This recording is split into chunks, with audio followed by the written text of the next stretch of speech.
¿Qué tal? Muy buenas tardes. Habla Juan Luis Guardia García, magíster en Supply Chain Management, y el día de hoy vamos a hablar de un poco de gestión de transporte terrestre. Sobre todo, vamos a hablar de 9 temas. El día de hoy vamos a hablar de criterios que debemos tener en la gestión de transporte.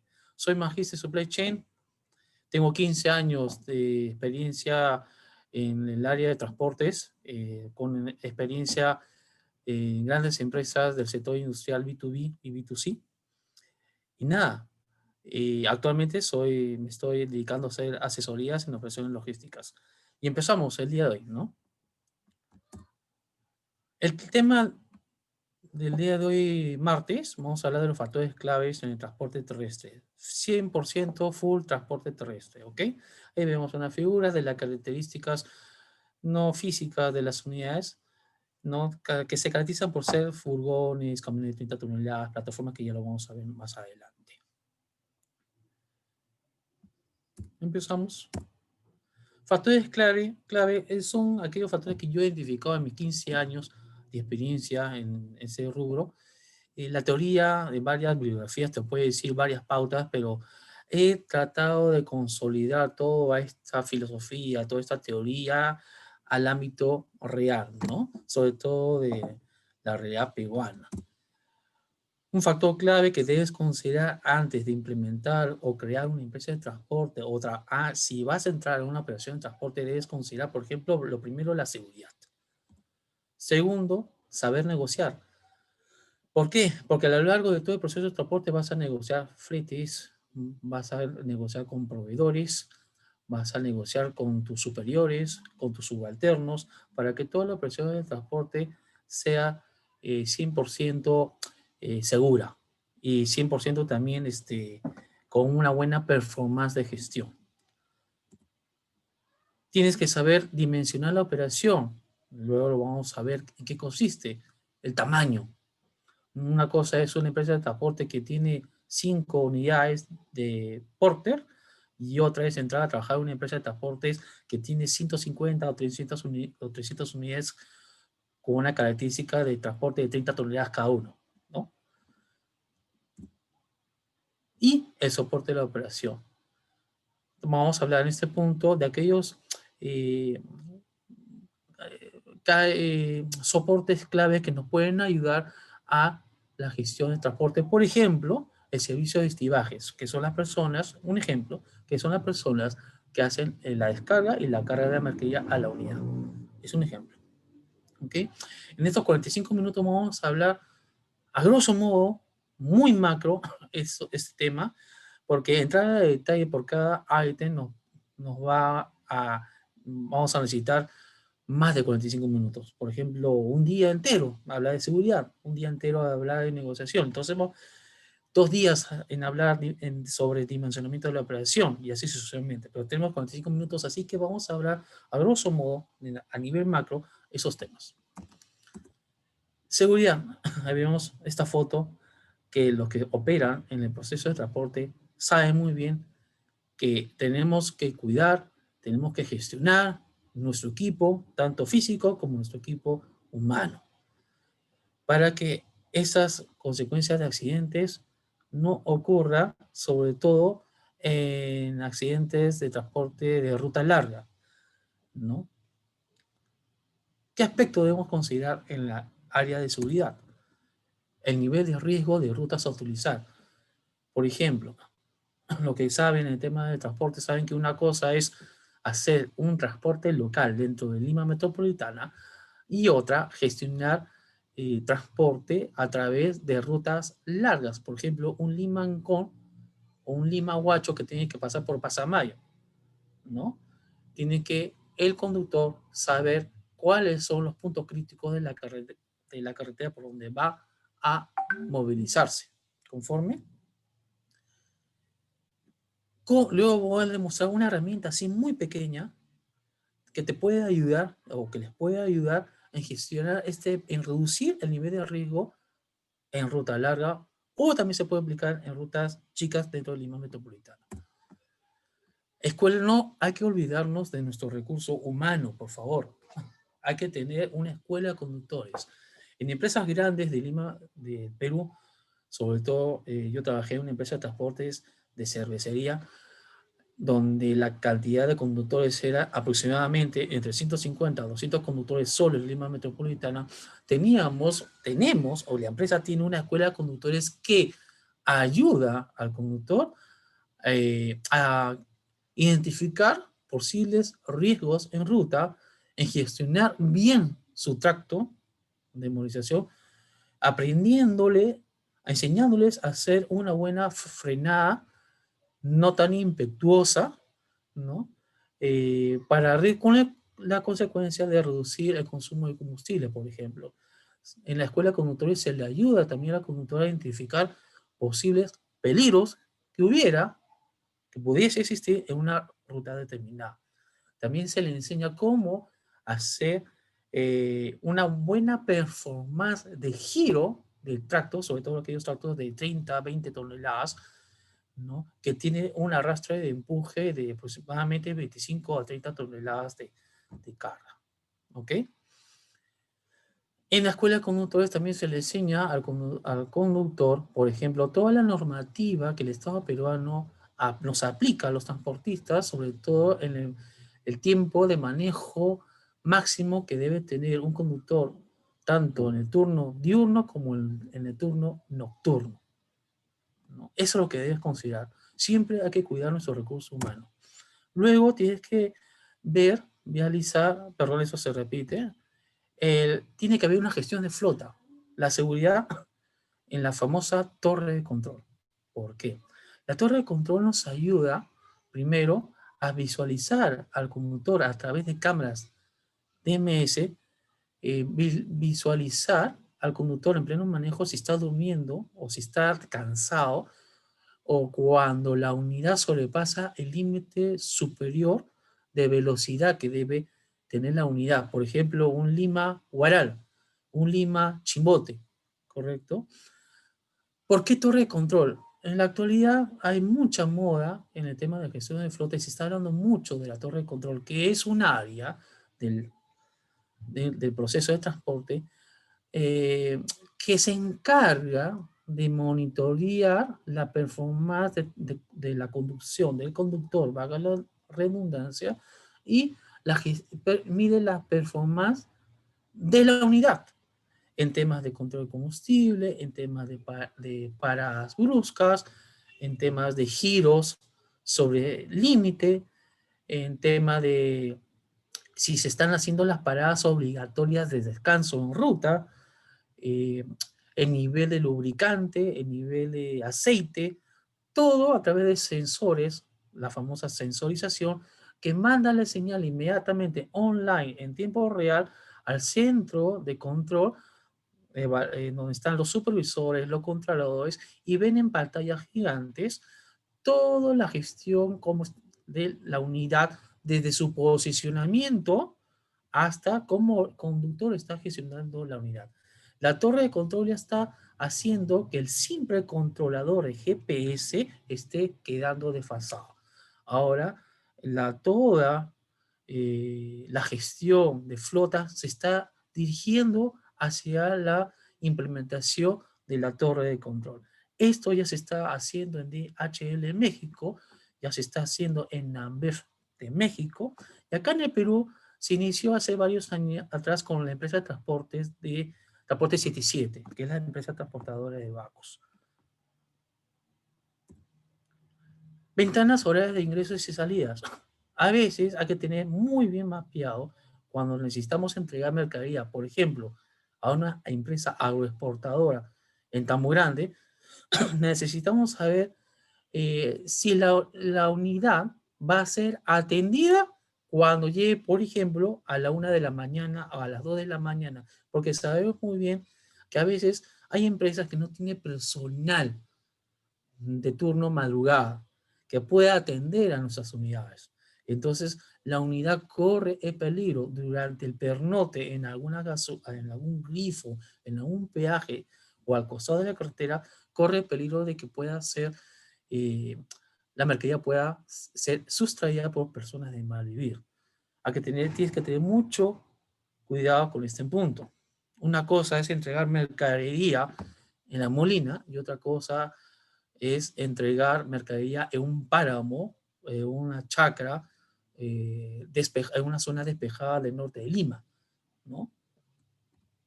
Un ejemplo de control, voy a retroceder la diapositiva, pero ¿cómo se hace esto? Hay metodología, por ejemplo, el IPER, ¿no? Que te ayuda a identificar los riesgos en ruta, los riesgos del conductor. Y también hay una matriz visual. A veces los conductores les es mucho más fácil ver visualmente el antes, el paisaje del terreno donde van a entrar a conducir. Esto se aplica, se enseña mucho en la escuela de conductores. Por ejemplo, en mi experiencia en una gran empresa de transportes, implementé una hoja de ruta gráfica. A veces los conductores no les gusta, por su forma de ser dinámica, no les gusta leer, por ejemplo. Y entonces, esta ayuda gráfica ayuda de manera muy rápida el que el conductor pueda identificar, por ejemplo, las curvas de gran pendiente o poca pendiente, o los ascensos o descensos de la carretera, los puntos donde existen empresas gasolineras cerca, ¿no? O zonas de pernocte. Por ejemplo, esta es una hoja de ruta gráfica que yo implementé para la ruta de la avenida Ramiro Prealé, donde también debes indicar, por ejemplo, si es 100% la carretera asfaltada o si presenta presencia de mototaxis, combis, custes de pasajeros, o también se informa la densidad de presencia de otros tipos de unidades de gran envergadura, por ejemplo, los que transportas, los que salen de las empresas ladrilleras de Huachipa, o las empresas que salen de las concreteras que también existen en Huachipa, porque sabemos que la Ramiro Prale va hacia ese destino, hacia Gloria, por ejemplo, hacia Huachipa, hacia Paradero Mafre, etcétera. Entonces se le brinda al conductor de una manera fácil y sencilla la identificación de posibles peligros, ¿no? Por ejemplo, se le indicó en este ejemplo al equipo o al pool de conductores cómo es el ingreso hacia la avenida Los Laureles, ¿correcto? Y ahí le vas explicando al conductor. Esa es una manera muy sencilla, no muy cara, de indicar al conductor por dónde debe ir y así reducir los riesgos, por ejemplo, de choque, de para. También ahí puedes indicar en qué momento sucede el mayor congestionamiento, que a veces en esa avenida se da entre las 5 y 8 de la mañana, y en la tarde empieza desde las 5 de la tarde hasta las 8 de la noche. Los que pasan con sus carros por esa ruta en esas horas sabrán el gran tráfico que se origina.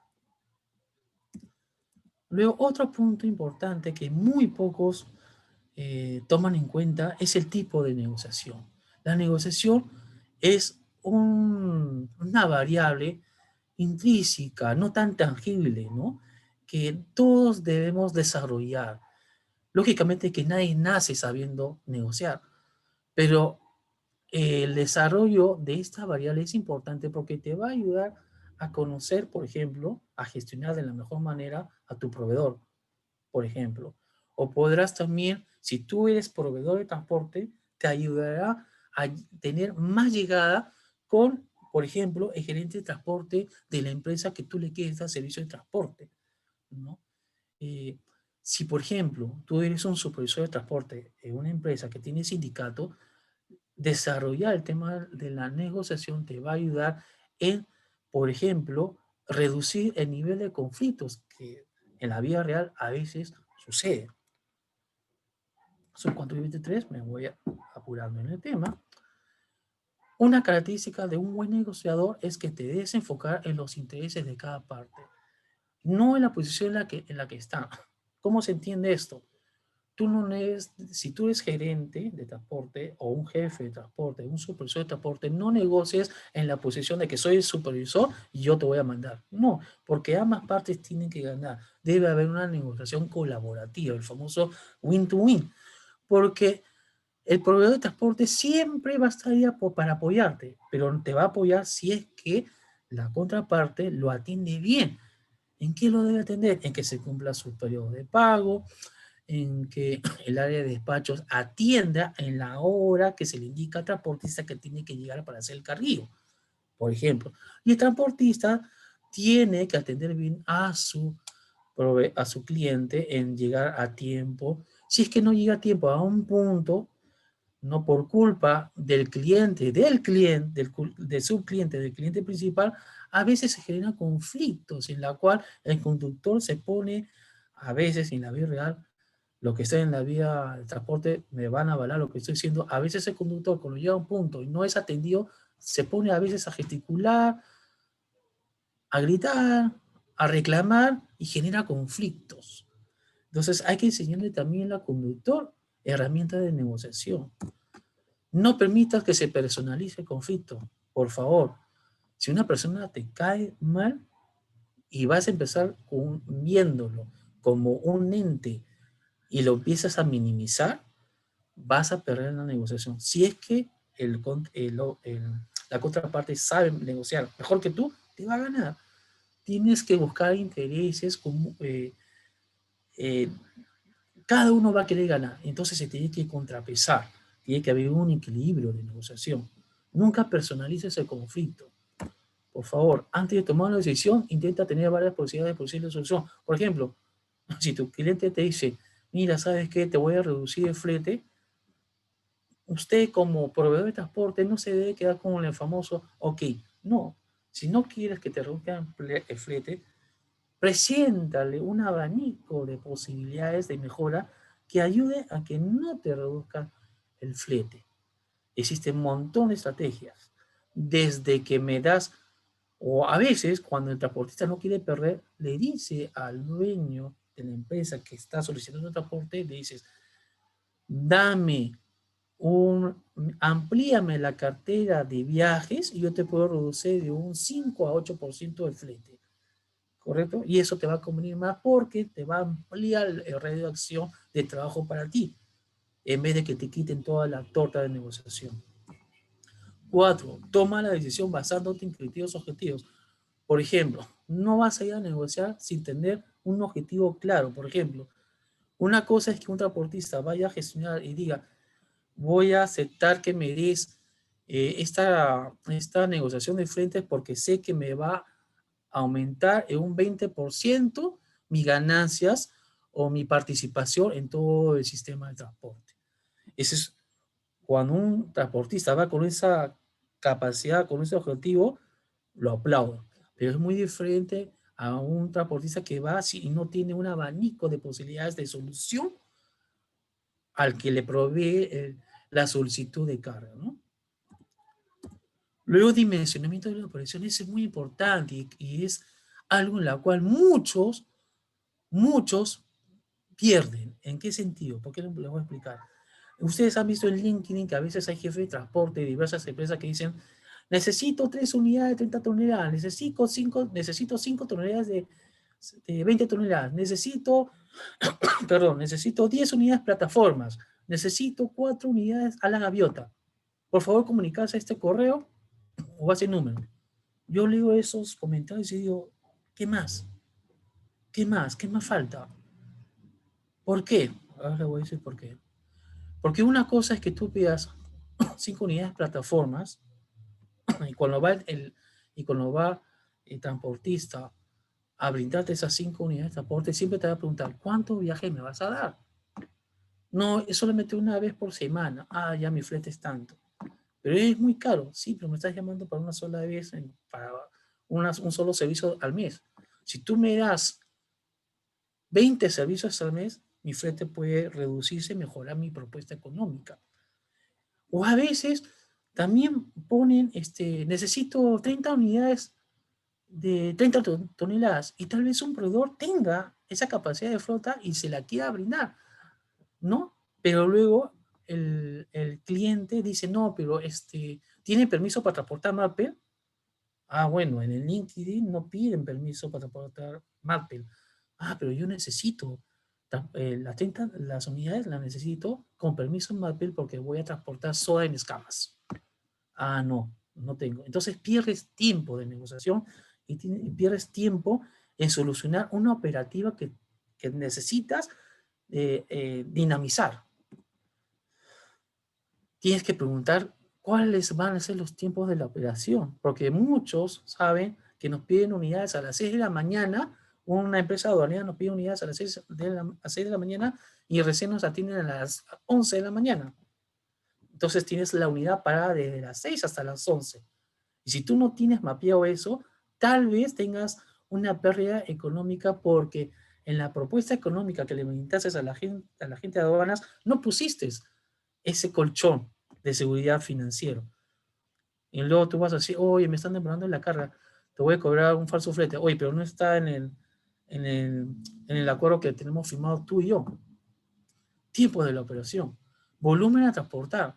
Una cosa es transportar una caja y otra cosa es transportar 30 sacos de azúcar y otra cosa es transportar 30 sacos también, pero de material peligroso, ¿no? O otra cosa es transportar o pedir una unidad porter para transportar, qué sé yo, una lavadora, que pedir una unidad porter para transportar caja de cartón. Porque eso depende también del dimensionamiento de la operación y también qué es lo que vas a cobrar, porque una cosa es un flete de Lima a Huacho transportando cajas en una unidad de 30 toneladas y otra cosa es diferente, ese flete de transportar Lima a Huacho con la misma unidad, 30 toneladas, pero ya no vas a transportar cajas de cartón, vas a transportar cosméticos, ¿no? Eso me refiero al tipo de mercadería. Y el volumen, ¿no? 30 toneladas. Por ejemplo, te voy a pedir una plataforma de 30 toneladas de 3 ejes, o sea, en la carreta 3 ejes, pero vas solamente a transportar fardos de algodón. Y otra cosa es transportar bobinas de papel. Entonces, ¿cuál es la diferencia? En los tips de seguridad. Tal vez vayas a necesitar cantidades adicionales de slingas o de fajas, ¿no? O tal vez el carguillo en bobinas necesitas operador de montacarga para cargar y descargar. Pero en fardos tal vez puedas contratar una cuadrilla de 6 personas y se acabó el tema.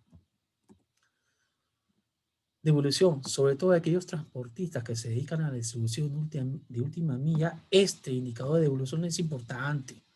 Tienes que dimensionarlo. Si tú quieres brindar un servicio de transporte retail que se dedica a hacer distribución de última milla, ustedes no solamente van a esperar a entregar, sino que cuando acaben su día, les apuesto que van a tener productos que a veces los clientes no quieren y se los devuelven.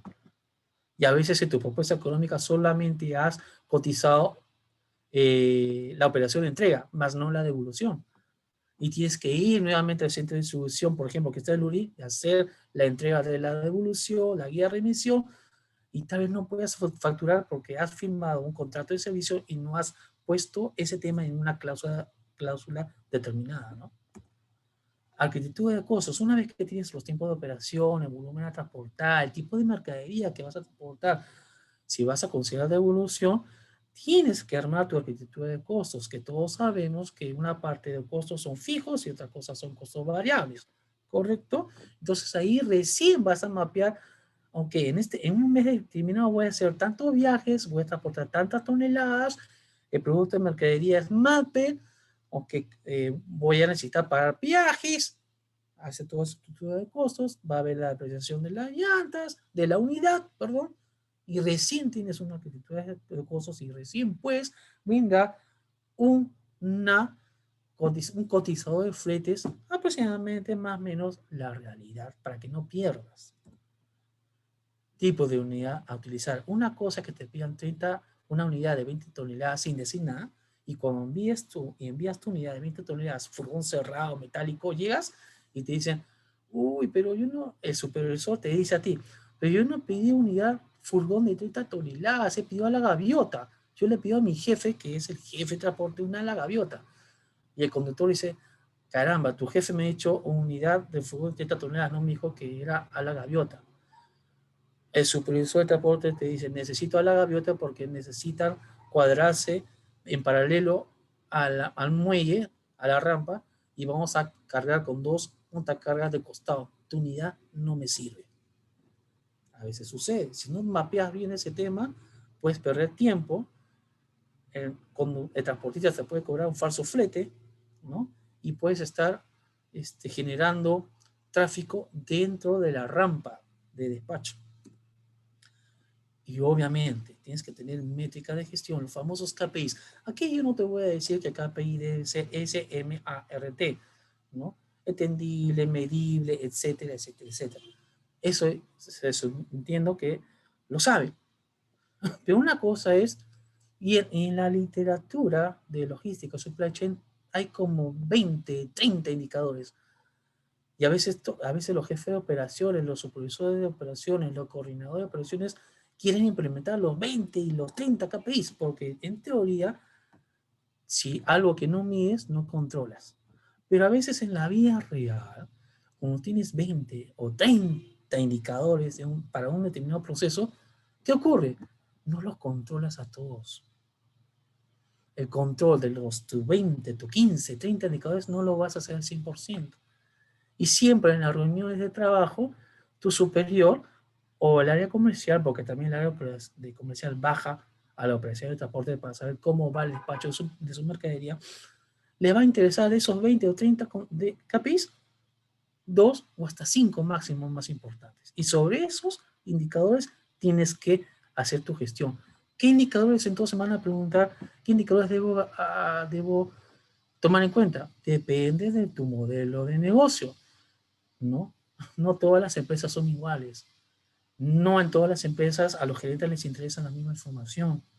Tal vez un gerente quieras evaluar nada más el nivel de servicio, pero tú, como jefe de la operación, te interesa saber el gasto en combustible, válido. Pero si tú tercerizas el 100% de la operación, mi pregunta es, ¿te interesaría saber o controlar el 100% del gasto de combustible cuando a ti te interesa elevar el nivel de servicio? Tienes que hacerte muchas consultas, cuestionamientos a saber qué indicador vas a utilizar. ¿Qué hora es? Falta poco. Luego viene el soporte de la operación. Muchos olvidan de ese tema y hacia dónde voy a ir. Pocos se dan sobreentendidos que tienen que tener un control en el tema del mantenimiento. Si tú tercerizas la flota, ¿te conviene tener un taller de mantenimiento, sí o no? Si tú tienes una operación propia, con unidades propias, obviamente que vas a necesitar tener un taller de mantenimiento. La pregunta es, ¿propia o lo tercerizas? Si tú tienes una empresa de transporte con 6 unidades, mi recomendación por los costos logísticos es que tercerices el taller de mantenimiento. Pero si estás en una empresa que tiene 300 tractos con 400 carretas, baranda, te conviene tener un taller propio de mantenimiento con su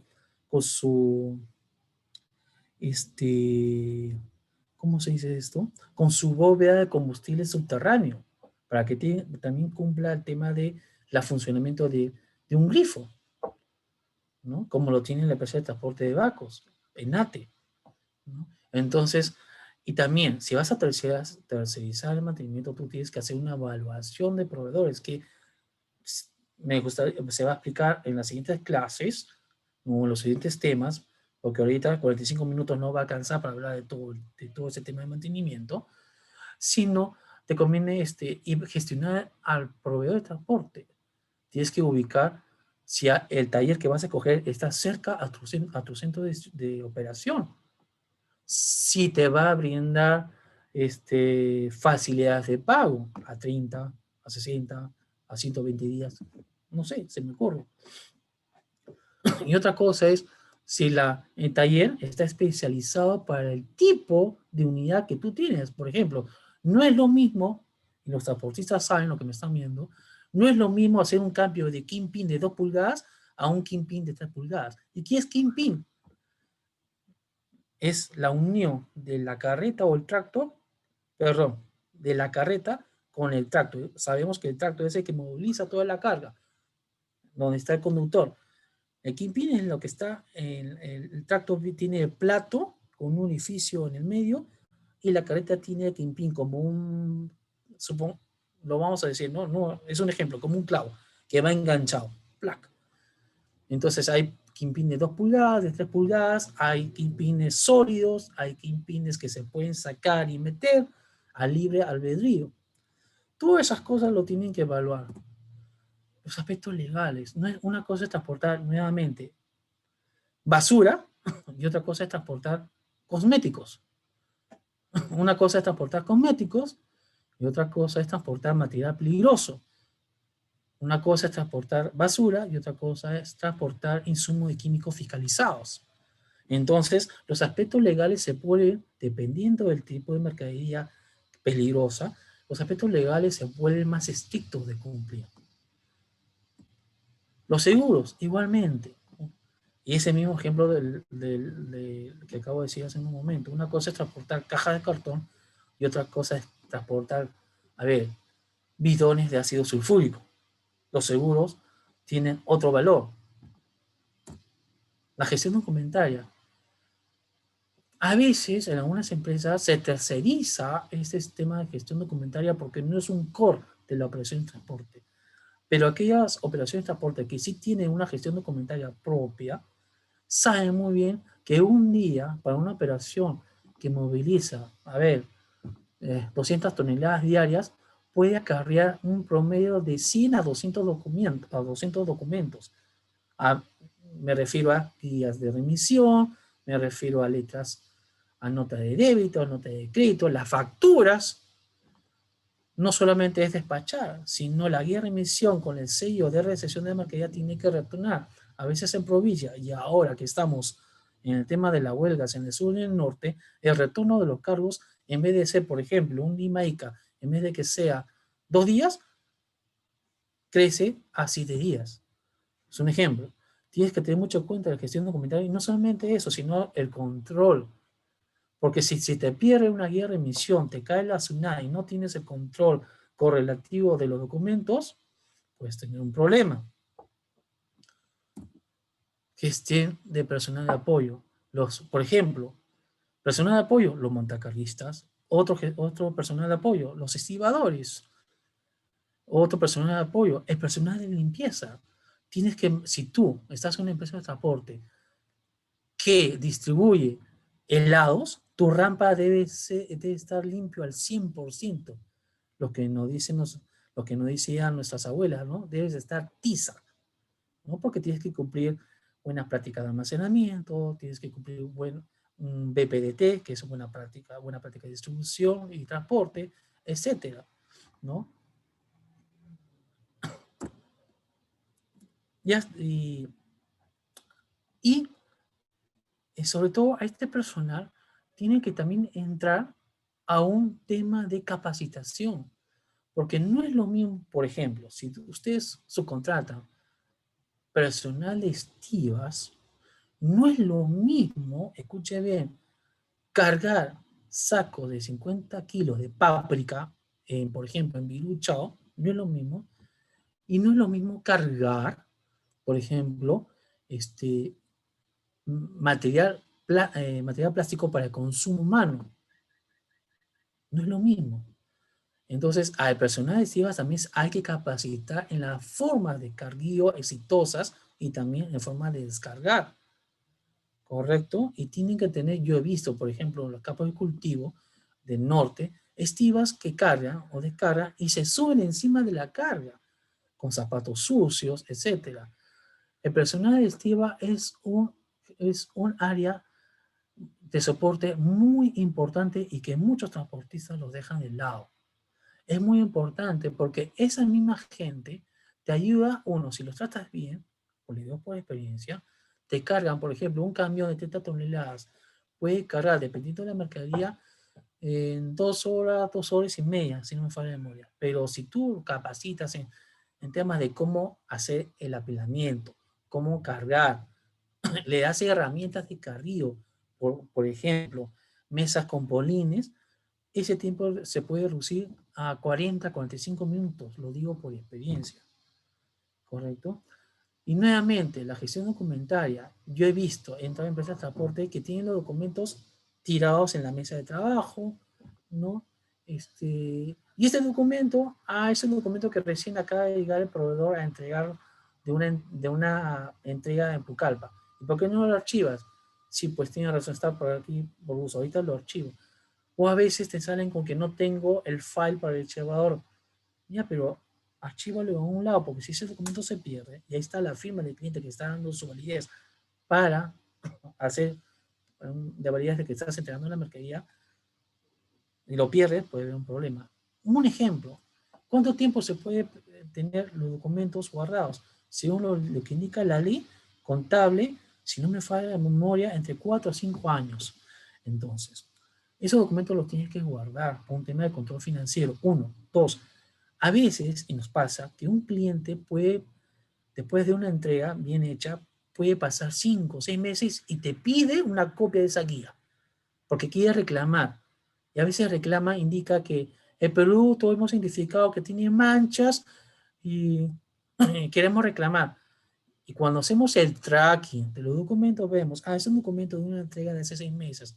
Verificas la guía, está el sello de conformidad, escaneas y te sirve para indicar mi distribución ha sido muy buena. Acá no tengo ni una observación de que haya manchas, no hay ni una observación de que ha llegado mercadería faltante, etcétera. ¿Ok? Cuarto 45, justo he acabado en el momento preciso.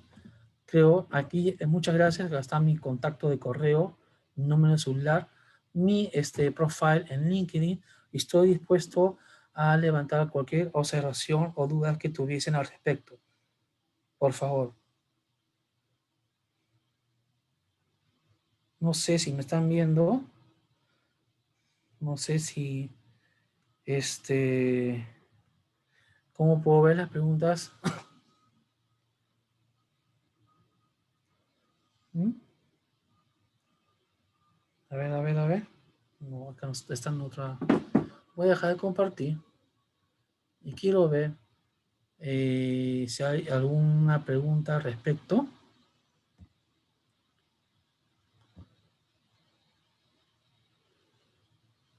Uh-huh.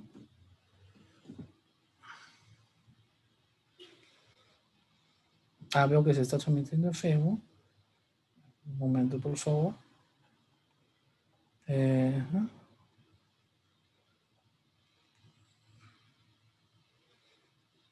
Acá está. Perfecto, acá lo veo.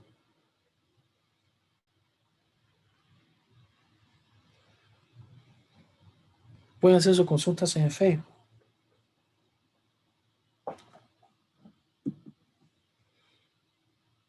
Uh-huh. Una apreciación sobre todo, el que va a transportar MATPIL, por favor, material peligroso, tiene que tener muy en cuenta las prerrogativas o los criterios y las ayudas que brinda el libro naranja de las Naciones Unidas, que son dos tomos, volumen 1 y volumen 2. Cada volumen consta de 1.400 a 1.500 páginas. Entonces, en total estamos hablando de un documento que tiene aproximadamente 3.000 páginas. Entonces, no es lo mismo, lo digo porque no es lo mismo transportar material peligroso a transportar, por ejemplo, material clamshell. ¿Qué es el clamshell? Clamshell es el producto de plástico que sirve para transportar arándanos. No es lo mismo transportar cajas de cartón con transportar hueveras. ¿Qué es huevera? La huevera es el envase de plástico que sirve para transportar huevos. Hay una empresa importante en Lurín, una de las primeras exportadoras de huevos, que utiliza este tipo de producto, ¿no?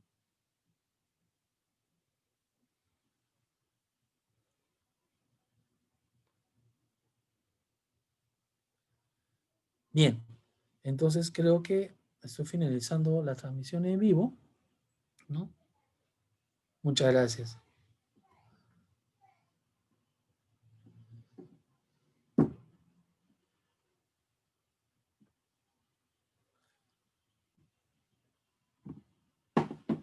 Entonces, yo entraría a indicar. Entonces, y para acabar esta presentación, cuando le pidan unidades de transporte, tengan en cuenta en que la carga que ustedes vayan a transportar, lo que les van a cargar, el peso, el peso máximo tiene que estar muy ligado al peso que te indica tu tarjeta de propiedad de la unidad, ¿no? Ahí indica cuánto la unidad puede cargar. Sobre todo si las unidades tracto y carreta tienen también bonificaciones de carga. Ojo con eso. ¿Informe?